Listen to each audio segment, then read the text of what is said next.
یەکێک لە کتێبە هەرە جوان و تایبەتەکان کە لە ئایندێکی نزیکە کەوێتە بەردیدەی خوێنەران و بێگومان کتێبێکی گرنگیشە بۆ نێو کتێبخانەی کوردی ئەویش عەزیزبەگی بابانە لە ئاستانەی سالمی ساحێب قڕانە. دیارە لەم کتێبەیە بێگومان ئەوەی کە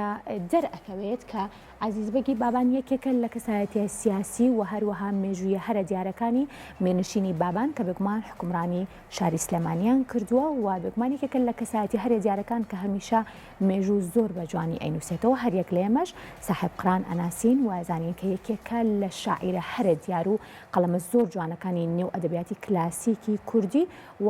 دیارە بەشێک لەو کاریزما هەرە تایبەت و جوانانەی کە لە پێشترا هەبوون بەشێکیان بوونەتە بڵین هەوێنی یاخود لە ناو شعرەکانی بەشێک لە شاعرە کلاسیکانە جارێکی تر ناویان ئەبینینەوە. دیارە و دوو کەسایەتی کە من ئاماژەم پێکرد هەم عەزیزبەگی بابان و هەروەها هەم شاعیری گەورەی کوردیش ساحێب قڕان دوو لە کەسایەتی هەرە دیار و جوانەکانن بۆی لە ئێستایا یەکێک لە نووسەرە هەرە دیارەکان کە ئەویش بێگومان نووسەرێکی کوردە و کۆمەڵێک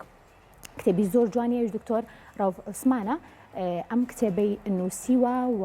لە ئایندێکی نزیکیشە پێشکەشی کتێبخانەی کوردیەکە.